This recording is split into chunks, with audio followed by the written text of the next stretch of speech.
Ya, Assalamualaikum warahmatullahi wabarakatuh.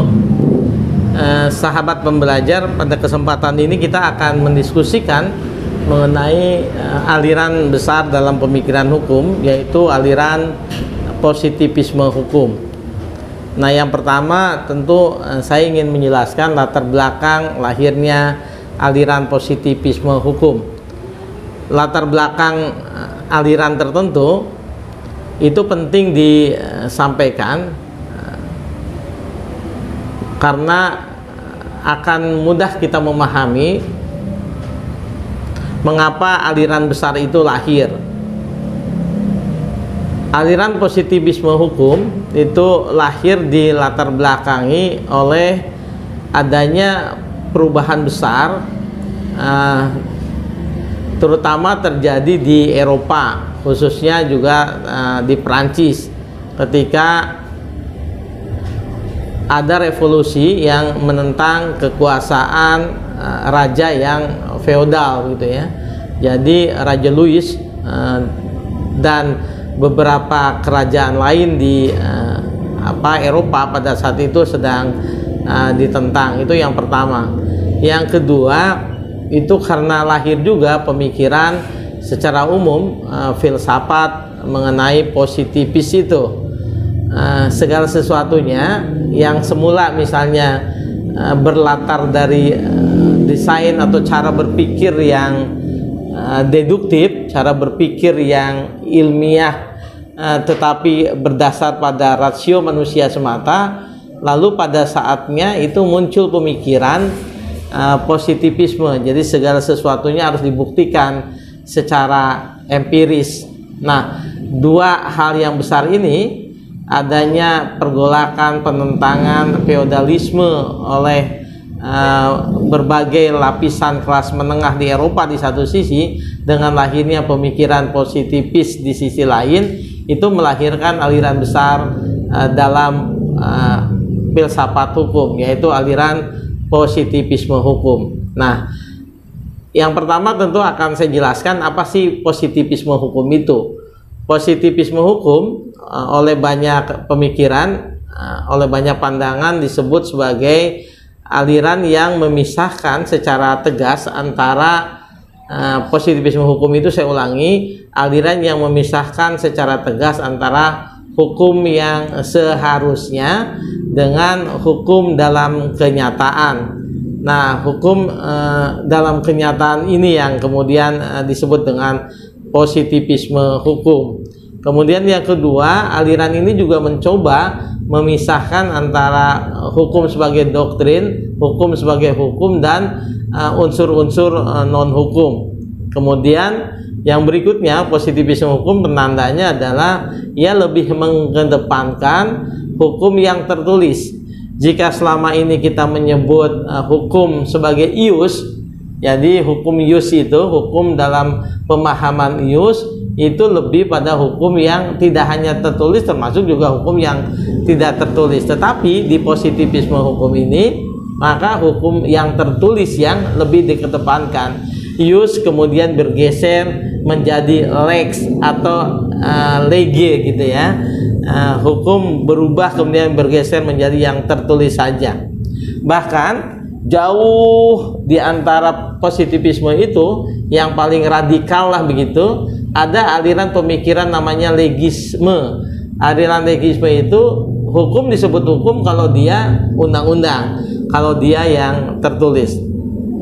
Itu positivisme. Lalu sekarang siapa pemikirnya? Siapa saja tokoh-tokoh dari aliran itu? Tokoh positivisme hukum kita bisa sebut misalnya John Austin, lalu kita sebut juga Gustav Radbach atau tulisannya Gustav Radbruch, lalu kemudian Hans Kelsen, lalu ada H.L.A. Hart. Nah, mereka itu rata-rata lahir di awal abad ke-19 sampai akhir abad ke-19, rata-rata lahir pada tahun 1980-an sampai tahun 1990 akhir begitu ya, dan termasuk Hart gitu. Nah, pandangan-pandangan dari Austin, pemikir yang paling terkemuka, itu misalnya bisa kita pahami, Austin mengatakan bahwa hukum itu ya dibuat oleh penguasa. Jadi hukum itu dibuat oleh penguasa. Lalu hukum itu terdiri dari norma-norma tentu saja dan ada sanksi. Lalu yang paling penting lagi, Austin berpandangan bahwa hukum itu diperuntukkan untuk kepastian hukum. Nah, itu pandangan Austin tentang positivisme.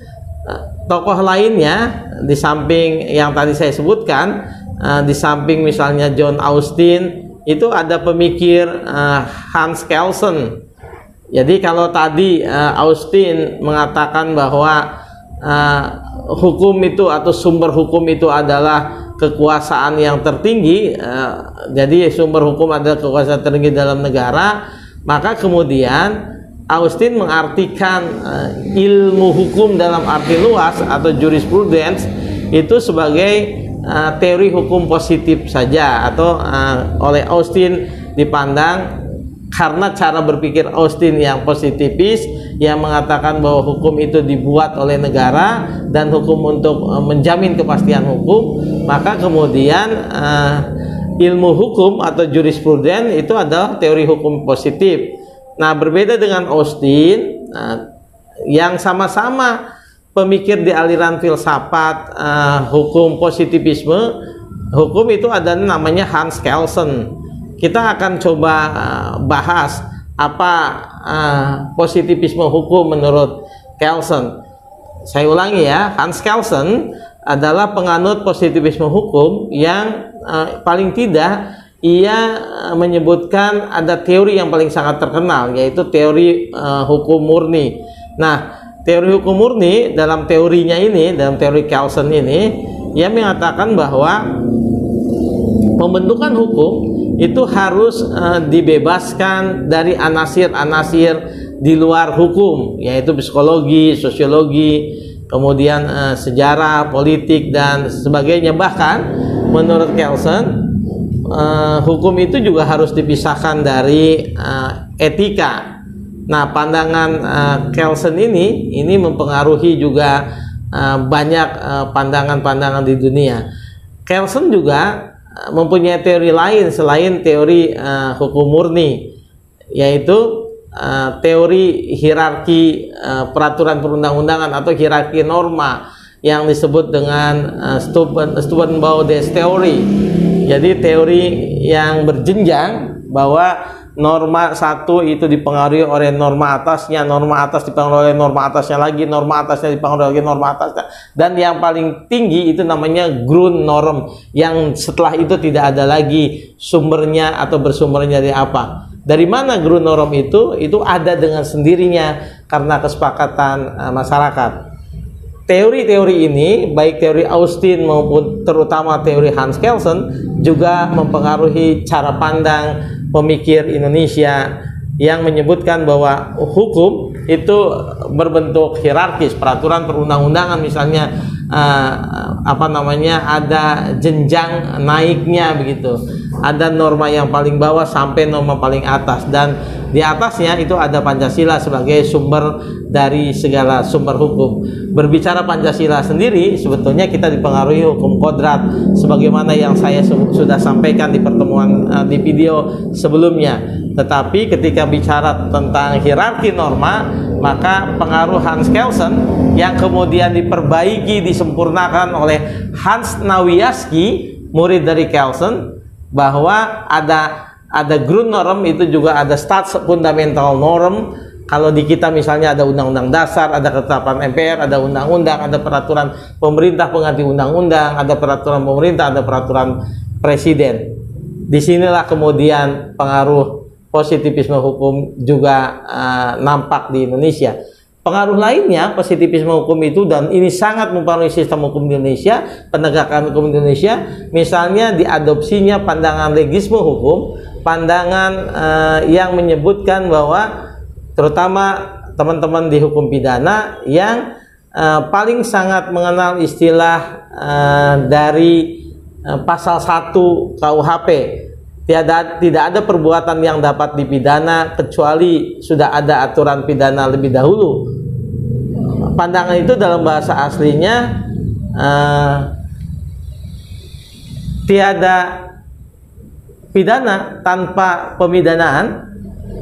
Kemudian ada juga asas yang sangat dikenal dalam hukum pidana. Nah, asas dalam hukum pidana yang kemudian sangat terkenal itu bahwa tidak ada satu pidana yang dapat dikategorikan sebagai pidana kecuali sudah ada aturan pidananya lebih dahulu. Itu juga mempengaruhi sebagian besar pemikir-pemikir hukum di Indonesia, termasuk juga praktek penegakan hukum atau sistem pidana di Indonesia.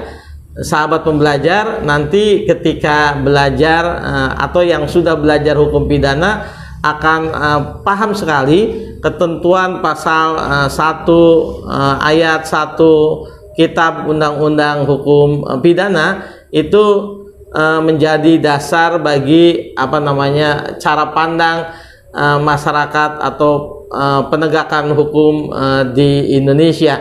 Nah, asas ini dikenal dengan nama asas legalitas, dan asas legalitas itu sampai sekarang masih dipertahankan dalam penegakan hukum di Indonesia.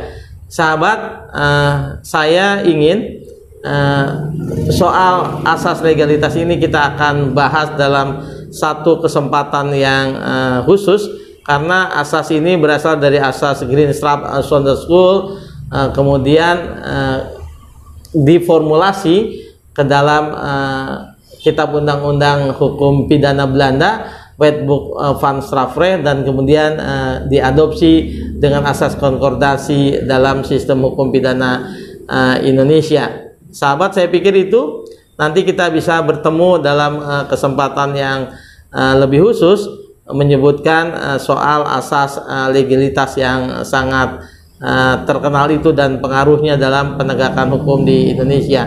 Nulum dilectum nulla puna sine freve lege penali. Demikian asas itu, dan ini salah satu pengaruh yang terpenting dari aliran positivisme hukum. Sampai ketemu di pertemuan berikutnya. Assalamualaikum warahmatullahi wabarakatuh.